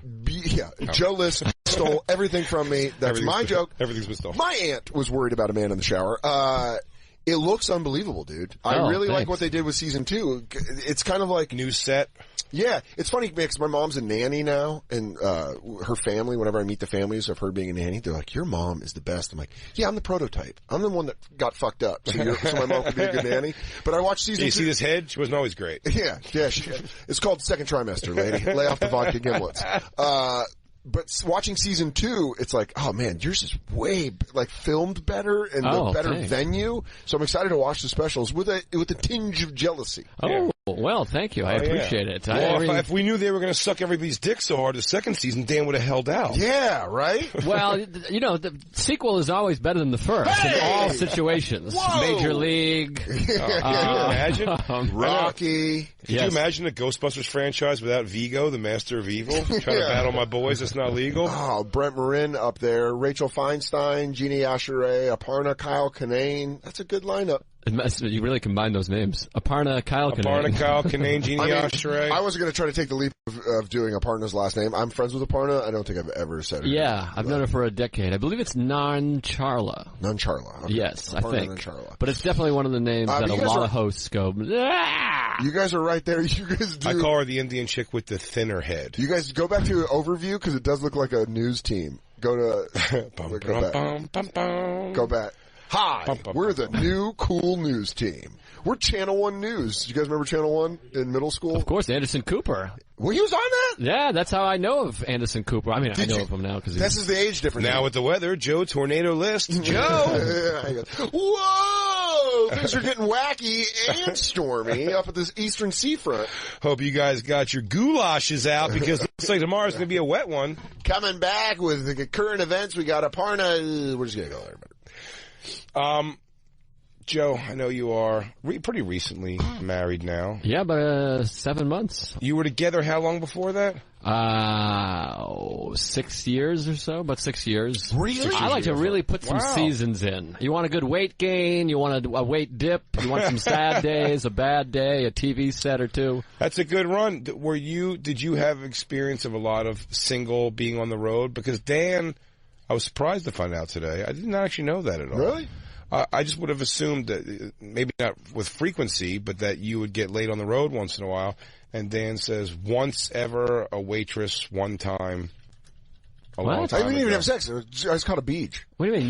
You just didn't get laid on the road? Yeah, I'm like, that seems to be like the place. When I quit drinking, when I drank, I got laid. By the way, when I didn't drink, that stopped. I only got laid on the road. I say that, and that's because when I was home, I was married. So that's why I was only getting laid on the road. I did not handle that situation well. I was probably doing it fucked up. All I'm saying is, in the nature of being honest here, I definitely the road was like the place. Yeah. And by the way, it didn't happen for me a lot. I was opening for people a lot. It doesn't happen a ton. But I've known Joe a long time. You'd have some good pre-sobriety sex stories. Yeah. I got laid. Had sex a lot, but it was all ever one-time deal. So I've only actually had sex like 48 times. Yeah. But my number is respectable. Or it's like 48. 47. It's like if you only went to bat 48 times and you hit 48 home runs, you're like, this guy's good. And you're like, well, he didn't get up a lot during the game. Yeah, well, there's a lot of hit by pitch, but that doesn't count as an at-bat. So I think that's part of it. But yeah, I had some sex on the road, a fair amount. But I always had sex with very heavy girls, too. So then people thought that was my thing. Wait, really? That was just what I was able to have sex with. At what point did it become? At what point did it become? Did it turn from this is all I can get into this is my thing? Like who started thinking it was your thing? People started saying that because you're like, list with the heavy chick, and then I would have like heavy women be like, hey, I heard about you. Hey, sweetheart, heard you corn them. Yeah. But also, I had a thing. Look at this little corn cob looking at me. Oh, look at this. This guy wants to get a big old slice of this pie. I love that you're a chubby chaser. Well, I went big quick. My knees got butts. Oh. It looks like my knees got butts. Well, you go big early because you don't want to put too much time in and then find out she's into guys with straight teeth and you go, fuck, I blew it. So fat girls are like McDonald's where you're like, come on, quick, I gotta get this. You get in there quick. But yeah, there's a story about Tom Dustin and I making love in opposite beds in the same room. His was a grandmother who was a young enough grandmother to still be on her period because she was actively perioding. Puerto Rican. She was white and red, and then I made love to like a 300-pounder in the bed next door. Wow. Not next door, next. That's crazy that your 2 beds, 2 different fetishes. Yeah, really. It's gilf porn. Would you fucking, yeah. Well, neither of us was Joe DeRosa jerking off in the middle of the room? This is everything I've ever wanted. It's all of it. It's all of it. It's all here. It's all right here. This is my Wonka chocolate factory. Everything I could ever want. Come with me, and you'll see. Fat girls getting Fat girls and oldies getting plastered. She was real big too. Did you? Very big. Did you convince yourself that you were into that at a point? No, I never was. I mean, I was into having sex because vaginas, they're very warm and there's a moisture factor. I'm familiar. Yeah. It's very enjoyable to have your penis inside of a vagina. Yeah. That's also the big one is like to not use a condom because you're like it's gonna feel so much better. Yeah, I never wore a condom. That's how I came to have herpes. Yeah. By the way, that's a big way to get it. Unprotected fats. My favorite reveal of a disease ever was that when you said how long you've been with Sarah, I was thinking back because were you guys dating at the Laker Awards? We weren't dating, no, but I thought that she was interested in me that night. I remember that because you and I, what was it, 2010? 2011. 2011. It was her birthday. It was April of 2011. So 2011, I don't know if you guys remember this, but there was like New York City Comedy Awards that they tried doing. No. There was Time Out New York and a couple publications tried doing an actual like comedy award thing where they were like the best. The live show? Like a best stand-up. Yeah. And they were like, it's a best stand-up. And Ted Alexandro won it one year. And then like best new coming comedian Hannibal won it where you're like, Hannibal's not an up-and-coming comic. Right. He's like successful already. So Giannis. You just Pesci'd that. What the fuck is so funny about me? What? Ted wasn't even up and coming. But Nate and Giannis and Chris Laker used to have a podcast, and Giannis was like, "Fuck this shit. These awards aren't real in comedy. Let's do the Chris Laker Awards." So he named an award show after Chris Laker called the Chris Laker Awards and had it at Bar 4 on a Sunday. Joe and I met up in Astoria and got hammered at Gilby's on Broadway. We wore dress shirts tucked into jeans. Joe had a mustache and we wore dress shirts tucked into jeans with ties. So we were going very crusty. Yeah. We got very drunk. We showed up at Bar 4, got even more drunk, and then Joe won an award. And he got on stage, and to think it was going to be like a really great big joke, he goes, "This is a great year! I got herpes!" And the whole place went silent. I mean, really? It was similar to that. Didn't do well. The whole place, it bombed. It was like, you know when you can tell a comedian wants a certain reaction from a joke just from being a comedian? You're like, it was like that, and it was just nothing. And it was like, wow. It was one of the funniest things I've seen. Yeah, at this day and age, back in these days, people weren't openly talking about having herpes. Yeah. Nor are they in these days either. But, well, I'll tell you what, in comedy, you may have opened the door there because I feel like I do the roast battle every week. I mean, it comes out like, but here's the thing. If it's coming out in roast battle, it's supposed to be. If you don't want a punch to be thrown, I always assume the person who has herpes told the other person like, yeah, sure, you can like do a joke about it. So I think people are very much like outwardly. Yeah, well, there was a woman I watched do a set about having herpes, and then afterwards I was like, hey, I have herpes too. And then she was like, yeah, I know, you inspired me to talk about it. She's like, you made me feel better. Because I was like, all right, I'm a hero. I'm like, You are a sore-laced. Captain Herp. You are an open sore fucking covered hero. But I remember walking to the back of the room, it was packed, and nobody was like, nice! It was just kind of this weird walk. And then Sarah was in the back, and she was like, I think it's great that you said that should just be out there. And I was like, oh, this girl has herpes. Great. And so I pursued her real hard, but she did not, and still does not have herpes. I like to tell people that in case I die and someone wants to fuck her. Yeah, you're like, hey, guys, like still good. Like to get laid. Yeah, how do you don't have safe sex all the time, do you? No, we have anal exclusive anal. I just blast off. She didn't even check. It might be in her butt. No, I think it's actually like if you don't have an outbreak, it's actually not that easy to get. Or right. She might also have it and she's just been dormant the whole time, but she's never had an outbreak. But I'm saying if there's no outbreak, it's relatively safe. Yeah, we've been having sex for a couple of years now, no condom, and she's just fine. I remember when Joe got his outbreak, and he got on the subway. We were going into the city from Astoria to do spots, and we used to meet up on the train and bullshit or whatever. And Joe gets on the train and he's like, fuck, man. He's like grabbing his dick. He's like, dude, I got fucking herpes. And I'm like, what? And he's like, I got fucking herpes, dude. My suck fucking dick. Suck them for me. He goes, suck them all off individually. No, but he was, like snake venom. Am I helping you? Is this getting rid of them? I go, dude, one's in between the molars. And then your lips are just blowing up. Yeah, my face looks like Martin Short and Pure Luck. It's just all fucking. But I told Joe this was a dumb. I felt really dumb. I tried to do a joke about this for a long time. Yeah, did you end up putting that joke on? I did it in a one-man show that no one saw. But I told him, I was like, oh yeah. He goes, I have herpes. I go, dude, I had a scare too. I had an ingrown hair, and he just looks at me and goes, I actually have herpes. Well, the analogy I have is like me being like, oh no, I know your dad died. That's a bummer. My dad went on vacation one time, so I kind of know how you're feeling about that. But yeah, it was like 6 weeks long. It was horrible. I had to go home and like change into like cotton underwear immediately, and like it was horrible. 6 weeks it lasts? The first outbreak was like wild. Like even if herpes wasn't permanent, the first outbreak that I was also a wild alcoholic, so my immune system was a little compromised. Yeah. But I would not wish one herpes outbreak on anybody. Now if I have it, it's like 3 days, you take a couple pills. Does it hurt? It's kind of fun. I don't know if it's fun. I don't know. The first one hurts. It felt like people put cigarettes or matches out of my dick. I'll tell you what, there is something to the only female equivalent I could say of something where it's like sex is kind of off the table. Is like, like period week for your girlfriend. Yeah, that's what it feels like, yeah. Something like that coming out. There is something to planning something around your night, not having to worry, especially if you have a girlfriend or a wife or whatever. I live with Christine. There is something about her period week that there is, like, when sex is off the table, you're like, what's something you have to worry about, like, it's great. Even like plotting, like, when we're gonna eat, because you're like, well, I don't want to eat dinner and then fuck, I'm gonna feel like, ugh, I'm gonna feel awful about fucking. It's like, you plot everything like, well, it doesn't matter, we can eat whenever. Yeah. It's movie week at school.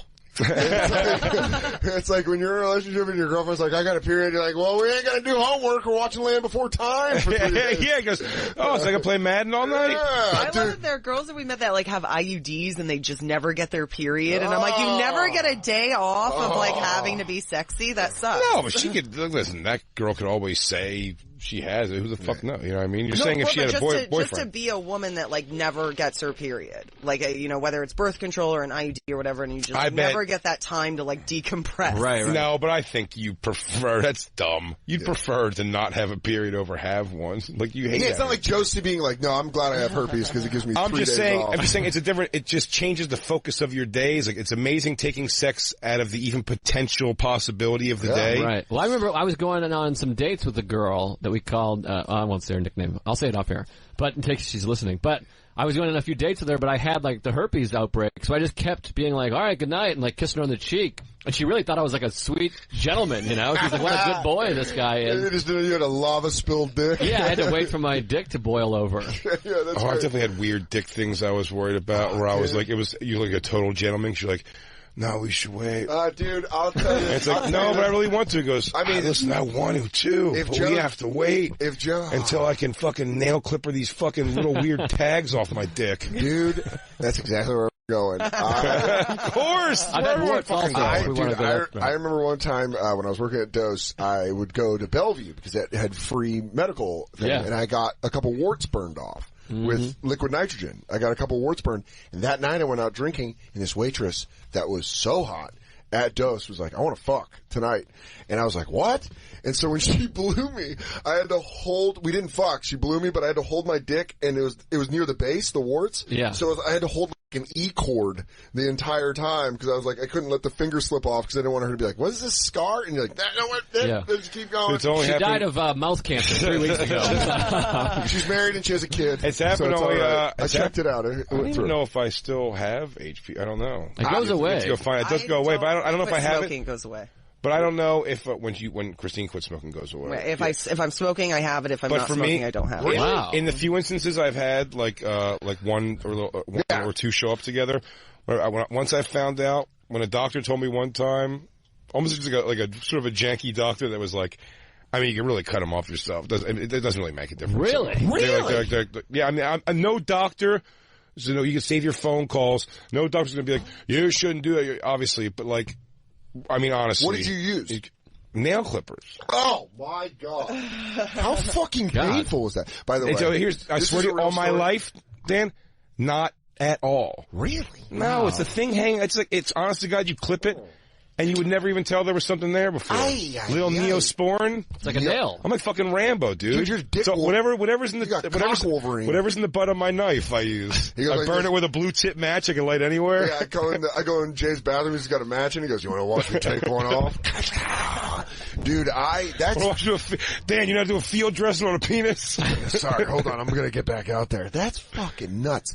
Yeah, the liquid nitrogen hurts like a motherfucker. But it leaves like I got that once. It leaves a black, like, dark mark on your dick for a while. But then it disappears and it's bright pink. Dude? Mine was not that bad. I didn't have nitrogen. It was just like a little sauce she put on. And the girl was, I went to Planned Parenthood, and I give it to them monthly now. I love those people over there. Because they deal with dick warts? And the girl was beautiful. The woman was beautiful and really nice, and she put, it was like a little, like, whiteout. It was like she put whiteout on there. And it only stung for a second. That was for warts or for... That was for warts. I've had it all. When you got your herpes outbreak, did you just have no idea where it came from? Like it was like you had no idea who gave it to you or how it got, because you have no idea how long it was dormant for, one of these right? big fat pigs. Well, I had two different women, two different candidates. One told me she had herpes, and then I had sex with her anyways. Without a condom. Yeah, because I'm cool. You go, wait, show me where the bumps are. I'm gonna have my pee hole Pac-Man those things up. Because I want to feel the topography of your But she told me, and then I didn't have anything for like 6 months, and then I had sex with another woman like 2 days before the outbreak, so that's usually more in line with the timing, so it could have been one of the two. Wait, 2 days is the outbreak? It's like between 2 and 14 days, typically. The second but it could also be months. The second one you had sex with, she also said, "I have herpes"? She didn't say it, but later I was like, "Hey, listen, like we've been having sex, just to let you know I have herpes," and she was like, and like didn't seem fazed by it and kept having sex. I thought that was her way of being like, "Oh, that would make me so angry if she just walked through it and was like, yeah." Big deal, big whoop. You were like, "Hey, I have herpes," and she was like, "Yeah, among other things now." Yeah, she was like, "Welcome to the club." Since you've gotten it, have you told every partner? Well, I only had one woman I had to tell, and then there's two people. One girl, I said, we were making out in her bed, and like, second base, all the bases, the tits, the business, and I said, I have herpes, and then this woman shamed me. She was like, "Oh my God, that's disgusting, no more, this is crazy," and I was like, well, you are me being an asshole away from having herpes. Like, this is how you get herpes.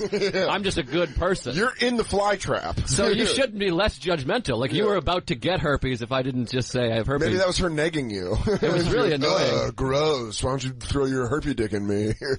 And the one other woman was the one I was just talking about that I kept waiting because I had it. And then when I told her, this is a great line, she was like, well, that is not ideal. And then we just kept going, and then I wore a condom, and she was fine as well. So that was the only person. I think I said that to a woman with a kid. She goes, "I have a kid." You go, "That's not ideal, but all right, let's just keep going." And then Sarah already knew. Sarah, that's why she was... Your dick smells like sulfur now. There's always these things like they come into play. I don't know. She does it like an Indian tracker. Yeah. She's like, "For your dick has crawled through several different caves." She's like, "Why do you carry nail clippers on your keys?" Don't worry about it. Don't worry about it. Jay goes, "Hold on, sidebar." I'm back in it. Swab it up. And by the way, that's crazy. You put Neosporin on it. It's like it never happened the next day.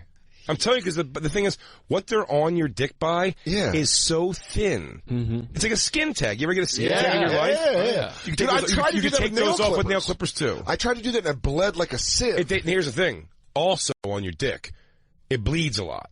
That's why I said you got to really Neosporin, like a clump on it. Oh, like a boxer in between rounds? Yes. But if you get an IUD, it won't bleed. Thanks, Joe. But if you have an IUD into my pee hole. But you're essentially, you're essentially clogging like that thing. But then I'm telling you, when you take a shower that night or the next morning, like it's gone. I mean, I don't want to know that. I don't want to find out. I don't want to be like, Jay. Just next time you do call me over, I'll nail clipper your warts off. I gotta go, and I gotta do this with my hands behind my head. Yeah. No. Oh, is it gone? No, I've done it before. You want to take our last break? Let's take our last break and we'll come back. We're hanging out with Joe List. His new special, now streaming on Netflix. It's season 2 of the stand-up, along with our fellow friends Rachel Feinstein, and just go check it out. It's on Netflix. It's on the homepage, season 2. I was going to do a whole list. You guys go. His podcast, Tuesdays with Stories with co-host Mark Norman, is available on iTunes, and he's going to be at the Ann Arbor Comedy Showcase in Michigan, April 5th through the 7th. Other dates, go to comedianjoelist.com. We'll be right back. It's Bonfire. And now, back to the bonfire with Big J. Oakerson and Dan Soder. Getting so high. I'm trying to do the Asian girl, Tia Carrera. It's Alba Bacon, he's the passionate one. Wow, yeah. Well, I don't think Tia Carrera does that. It's the bonfire. Oh, you want special spicy noodle? Oh, yeah! It's the bonfire, Comedy Central Radio, Sirius XM 95. That's Big J. Oakerson doing that very 50s approach to an Asian accent. He thinks Totem Pole Stop playing all that fucking wall music. Oh, no. Don't go. Oh, no, yeah. stop. You can't go teeth first on any Asian impression.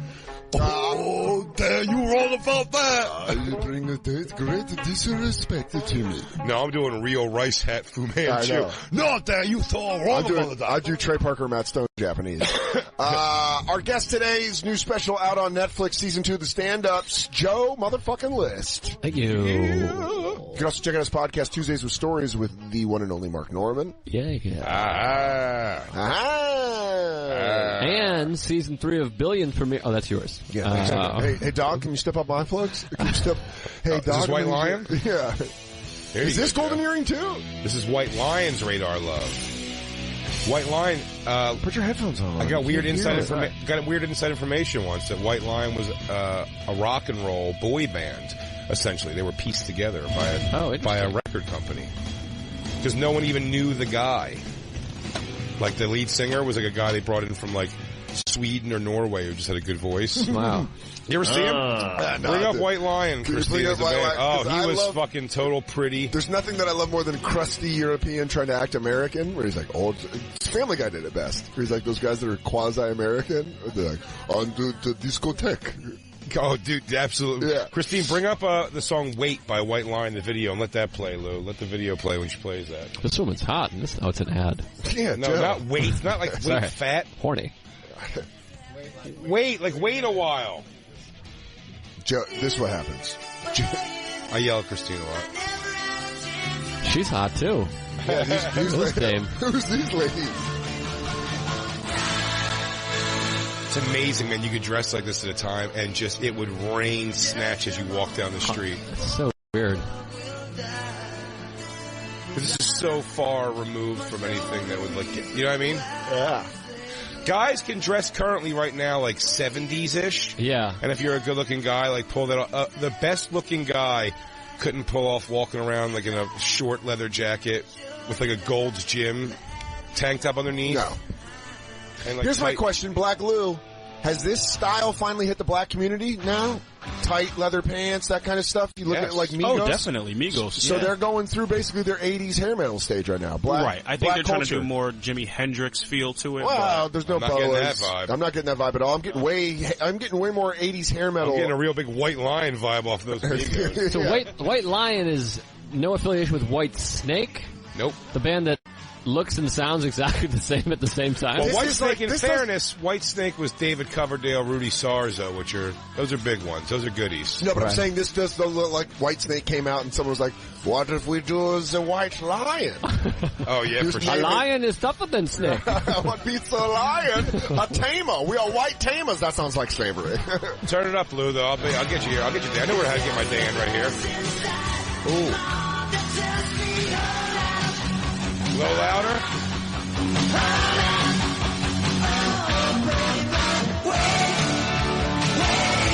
I don't think so. Can I tell you this right now? And I'm always very honest with you. You did it with Golden Earring.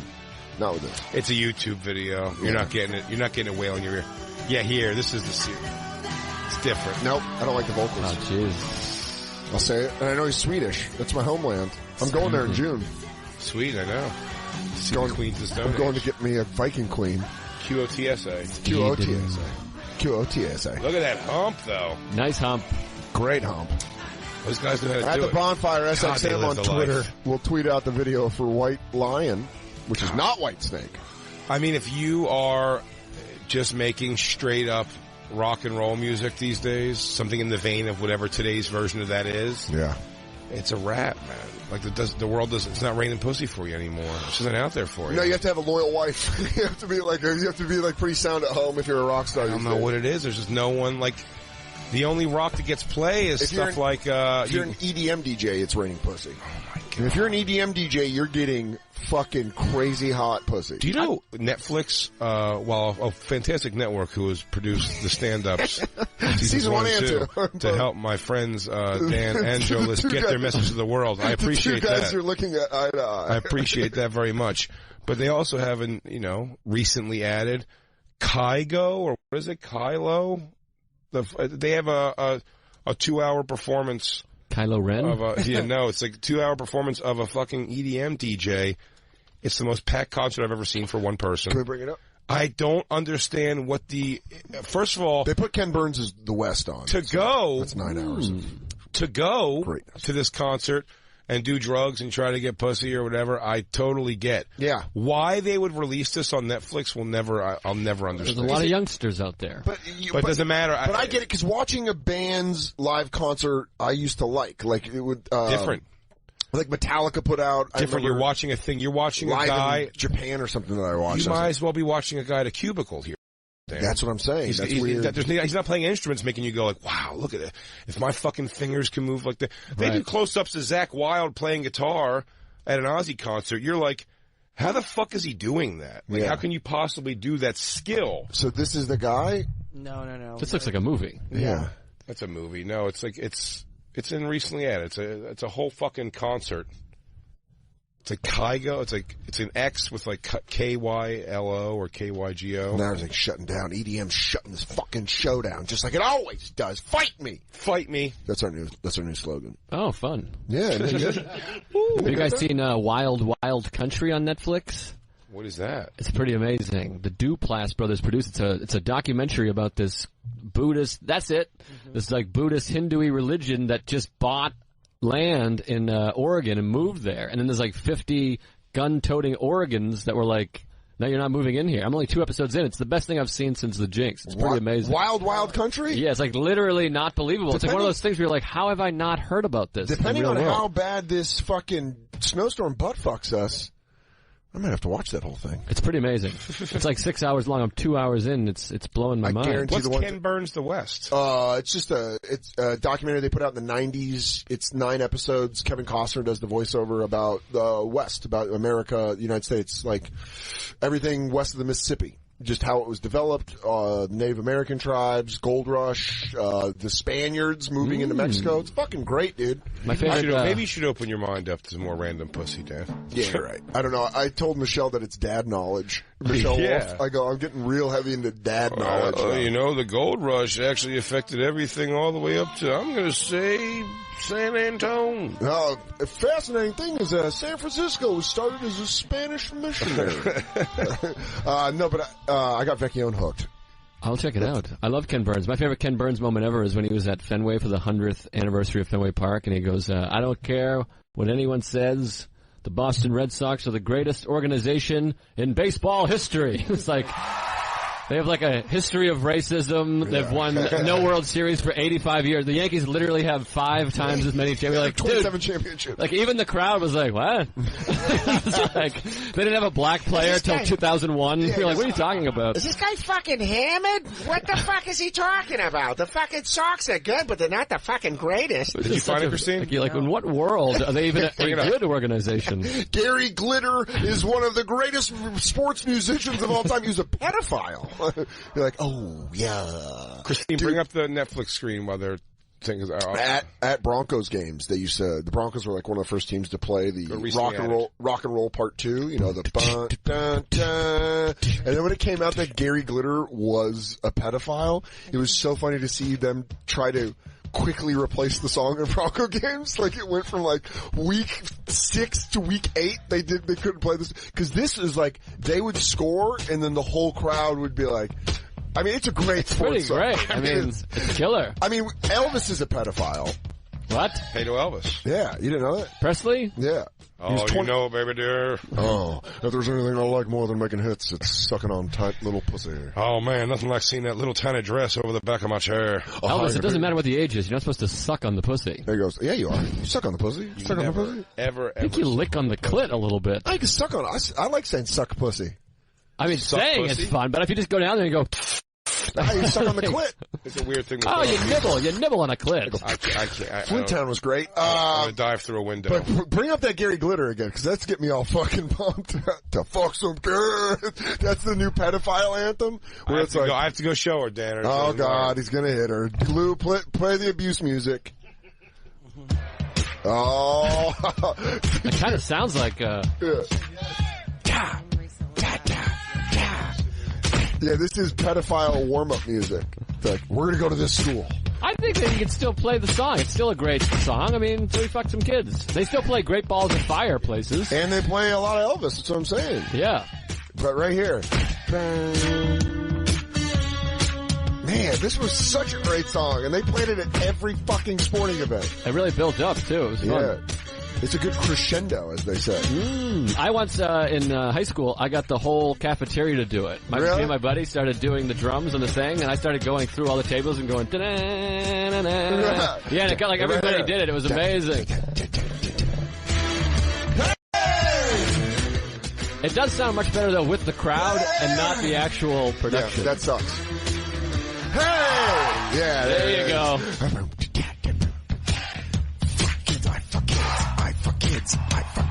I fuck kids, and now we enjoy the song. I fuck kids, we can enjoy the song.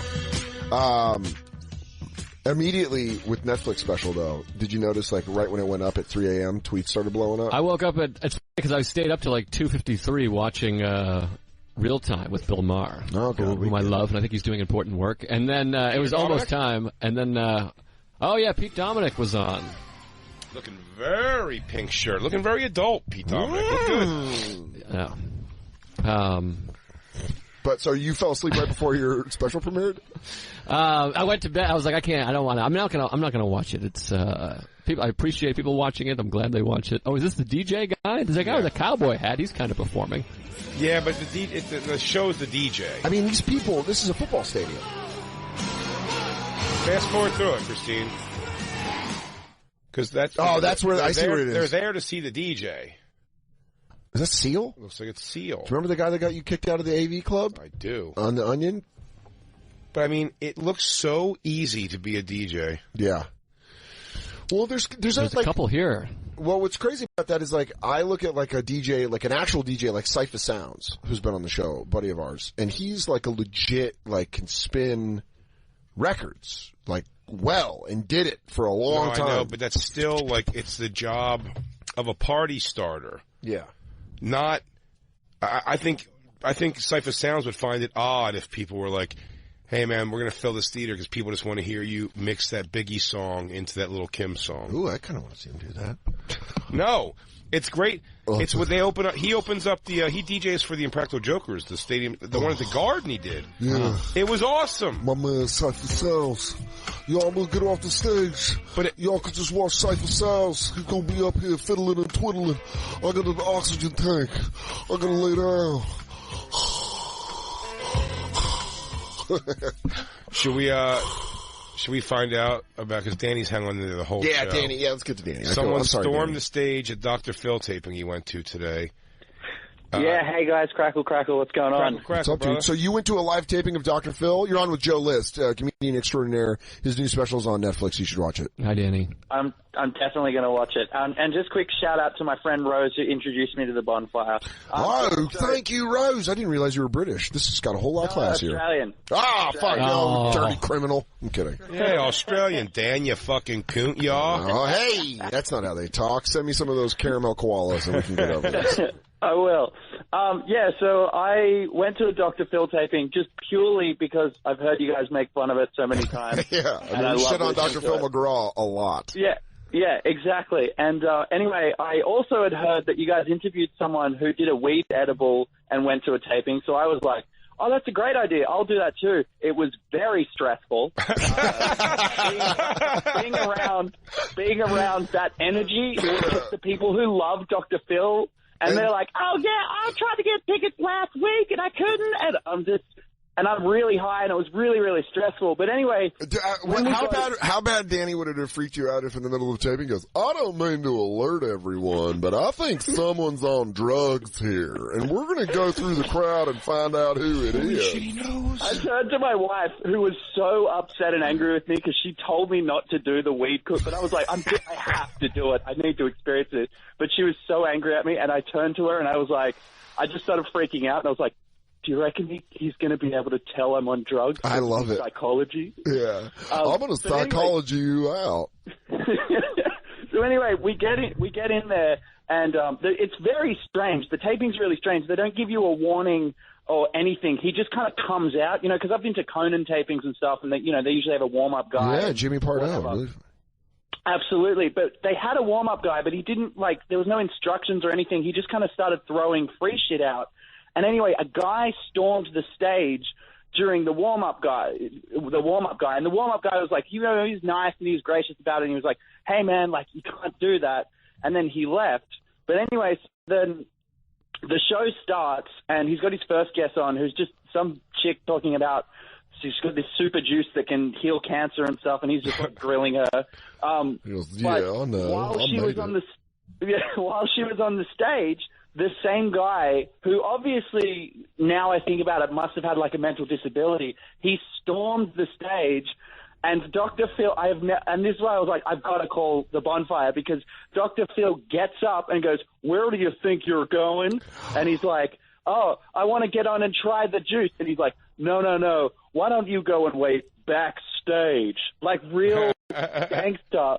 And then, and then he was like, he sat there and he called his assistant over and he's like, Matt, get him out of here. And then for the rest of the interview, Dr. Phil just looked so pissed off and was barely listening to the girl because he was just so... I'm sorry. I want to hear about your super juice, but I am boiling in the red. Who the fuck let this pickle tickler get all the way to me? I swear to God, let him try to take a run at me again and he's lucky I don't have Maggie here who'd bite his fucking dick off the second he stepped out of line. I want to know if the juice would have cured the guy's mental retardation. Goes, please, can I please have some of your juice? I promise if I get the juice, I'll get off the stage. Please, can I have a sip of your juice? He's like, woo, that was a relief. I don't want that waterhead near that super juice.